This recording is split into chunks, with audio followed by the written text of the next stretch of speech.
Hello, everyone, and welcome to Get Published. Industry experts share their secrets, author interview series. Today, I am with Carolyn Choate, and I'm super excited. She's a co-author of Get Published and a book funnel expert. We're going to be digging into Carolyn's chapter, how she works with her clients, and if you have a book or have an idea of writing a book, and you think you're done after the launch, then you're going to want to stick around and learn a little bit from Carolyn because she has some amazing insights that she's going to be joining with you. Thank you for being here, Carolyn. Thank you. This is going to be so much fun. Yay. So, Carolyn, you are a heart-guided sales funnel at Builder, helping authors leverage their books after the launch and scale and grow their business. So tell us a little bit about how you got into becoming a book funnel builder. Book funnel builder. Yes. Not 3 times fast. I put that on my forms. The doctor's office is like, what's your profession? And I'm like, sales funnel builder. Now. It's been a bit of a long and twisty road. When I was 12 years old, I decided I was going to be a novelist, and I put all of my efforts into that. I was very focused, going to be a novelist. Got a bachelor's degree in creative writing, got a master's degree in creative writing, and then I wrote my first novel, and it took me 10 years to finish it. Oh my goodness. Oh, that's painful. That's painful. That was a sustainable career. You're like, maybe a book funnel builder is what I want to do. So your chapter is called Your Book Launch Isn't the End of the Story: How to Set Up Your Book to Reach a New Audience After the Launch. So a lot of people, first of all, a lot of people write their book and be like, okay, I'm done. And then it's like, actually, you're just getting started. And then it's like, okay, I launched it. Okay, I'm done. And that's where you're coming in. And you're like, actually, let me show you a few things. So I love your chapter because you have this extensive experience in publishing, and you've gotten to be a part of a lot of the changes that have happened inside of publishing as print on demand has become available and things have really changed for authors. So in 1990s, you started publishing books and things were a lot different back then, right? They sure were. Yes. So tell us a little bit about that, because you do share a little bit about it. And what did people have to go through back then when they wanted to publish a book? Well, obviously the traditional publishing route was, it was cutthroat. It was as difficult then as it is now to get attention, to get seen. Mm-hmm. And they were just starting to have more self-publishing options, but they were things like vanity presses, which were really misleading. And luckily, I understood enough about the industry to look at what they were offering and say, okay, so this is their offering to make my book available, that somebody on this brand new thing called the internet could request. But, they were really billing it as being a publisher. And you pay us money, we publish your book, and then you get a garage full of books. You get a garage full of books, and you think they're going to help you with marketing. They are not. You're the product, and that's where you look when you're trying to figure out, is this a scam? So we got used to telling people, if you pay for publishing, then therefore it's a scam, and that's not even true anymore. Right? Yes. Publishers, and it's a totally different situation. So even that has changed a lot. But the biggest problem to me with vanity presses were that they were telling people that they were going to help get the word out about the book, get them into bookstores. And they didn't do any of that. Right. Yeah. And so now people think, oh, you want me to pay you to publish? And really, there's service providers who help people with with all of the processes of publishing a book, which is a lot different than those vanity presses. Exactly. It can be like, you might pay somebody to help you get into bookstores because they know the avenues to do and you don't, and maybe that will speed up the process and help. Right. Yeah. Yeah. Yeah. there's all kinds of different ways. So, and another thing is, of course, with the traditional publishing route, you make this, you're going all in on this book. And if your first book wasn't successful, it made it really, really difficult, right? To have any kind of chance of having any kind of like author career or any opportunity to get your other future books out there. Yeah, I think the way that we were taught to think about professional book writing is very short-sighted. So Mhm. you're focused on the launch or you're focused on that first book. Let's get a big advance. You know what the problem with a big advance is? An advance is an advance against royalties. Yeah, So if you get traditionally published and they say, okay, here's $5,000 up front, that's your advance, your book has to pay that back. And people that's do not realize that. And so yeah. that's sort of a measure of whether your book is successful. If it doesn't pay back that advance, then the publisher's going to be like, well, that was not a worthwhile trade-off. They're in business. Yeah, And so that's then, right. like you Yeah. said, you can't get a second book deal because your first book bombed. Right. And how many people, I mean, it's just like anything. Your first book probably isn't going to be the knockout, I mean, it might be, and I'm sure it'll be really good, but it's a Really learning sad process. when it is. Like, you look at something like Joseph Heller and Catch 22 and how spectacular that book is. But then if you look at his bigger career and think how miserable he was, that he peaked early and his later books did not get that same attention Yeah. and traction. Yep. That's actually a really sad situation Yes. to be in. Yeah. Yeah, for sure. So in 2009, you published your first book on Amazon, right? Yes. What was that book, First, first of all? what's that? What was the title of that book? Oh, it's a romance novel. It's called Oh, Hole. And I used a pen name because my family was like, You're doing what now? You're gonna put the family name on that book? I love it. Oh my gosh, how fun. Yeah, okay. So you kind of tried to So go the the first traditional thing that I publishing did route. was I used a print on demand vanity publisher because I knew what I was getting. Yeah. And so I used it to make the book available, and then I was doing my own marketing. And I had a friend be like, Amazon has come out with this Kindle thing. You should look into ebooks. And I was like, yeah, it's available as an ebook, which meant that on their website, you could download a PDF of it.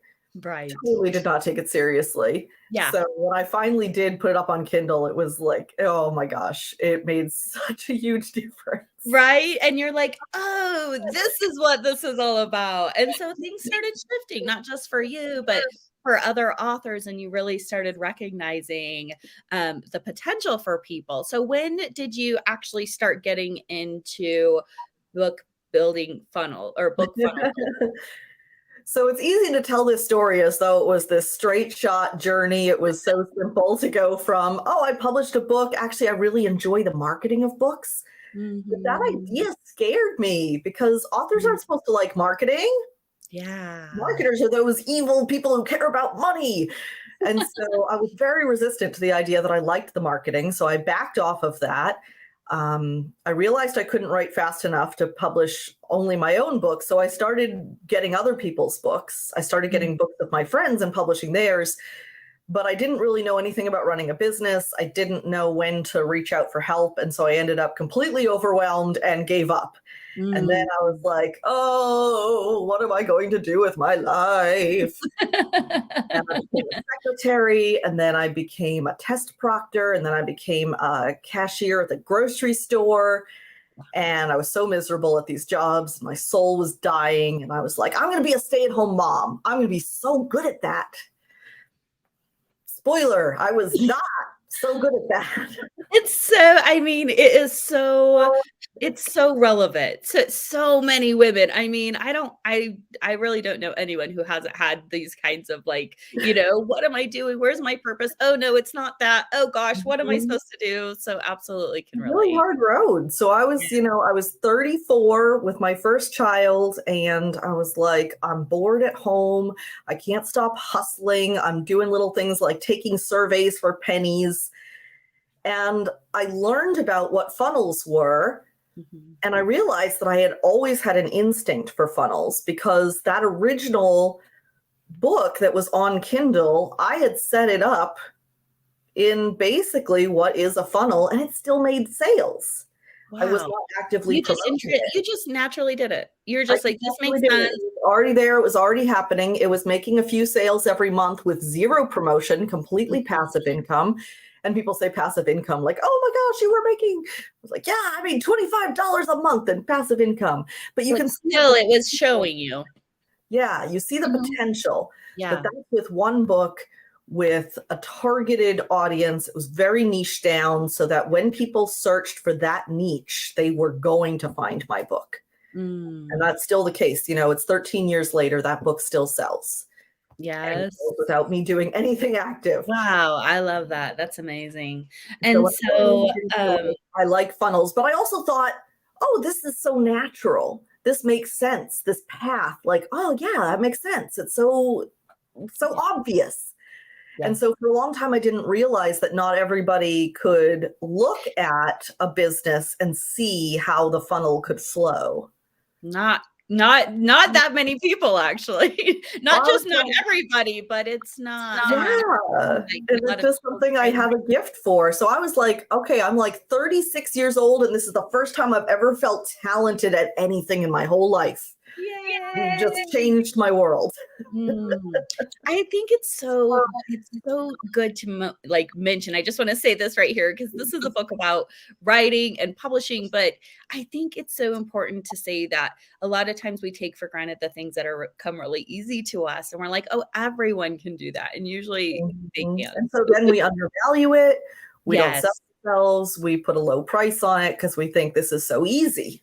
Right, exactly. So you talk about how we should always be funneling in the book, right? So can you walk the audience through that process just a little bit? And you talk about it in your chapter in depth. There's a lot more to it. So make sure to get the book and read Carolyn's chapter, but let's go through those steps. Yeah, my catchphrase is hashtag always be funneling because I always think about what is the next step for someone. I like to look at a funnel as a garden path, and this is kind of an unusual way of describing it, but I find that it really resonates with the people I work with. Mhm. That you have a home on the internet that is your website, Yeah. and you have people just walking around through the internet and they don't know that you have something awesome at Yeah. your home. And so Mhm. you build a gate and you say, come on in. And you build a path of stepping stones. Yeah. And so from that first welcome, that introduction of a stranger to your world, what is the next step? And Mm. where do you lead them next? And where do you lead them next? And this way, nobody falls through the cracks. Nobody feels like you reached out to them and then you dropped their hand and just left them wandering and lost. That's They right. feel supported and connected. And so to me, a sales funnel is not a pushy marketing tactic. It's a way of giving this It's gift of customer care. mhm, It's really, yes. supporting your audience or clients or whoever it is through the process, and it's automated. So a lot Yeah. of people who are watching maybe don't know exactly what a funnel is. So you're coming into you're having conversations at networking, on social media, in all these different avenues, and then where are you leading those folks back to? Exactly. And you have a The book, you beauty wrote a. of the beauty of a funnel is with so much of it that happens automatically, it's like making your website into a little VA that works for you 24 hours a day. Yeah. When you're out there promoting, you only have to promote one thing. You promote that top of funnel link Get them to the gate, to right? to the gate. Yeah. Exactly. So that might be a chapter from your book, a teaser.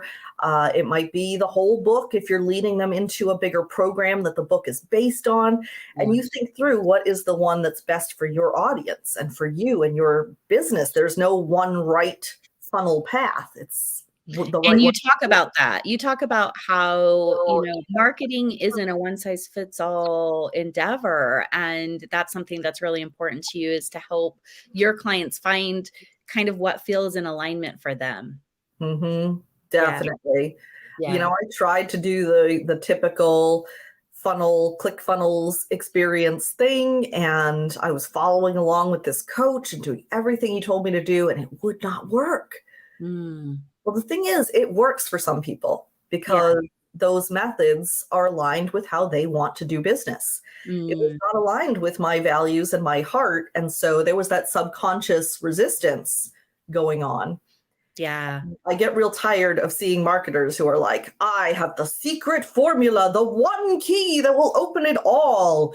I'm like, you can't just take a For template some people, yes, but not yeah, and and so they're I like, the think proven system. Yes, it was yes, proven to work for you.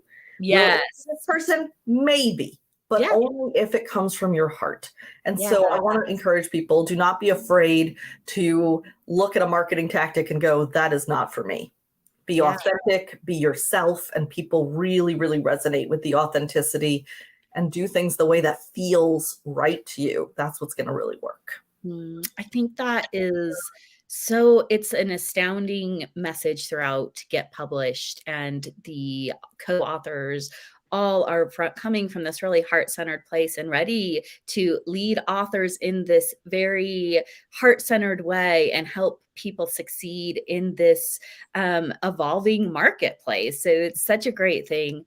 And I know you're inviting people up to a gate and into and down the path of cobblestone. You offer a free training on Zoom for anyone who's curious about understanding funnels and learning a little bit more about that.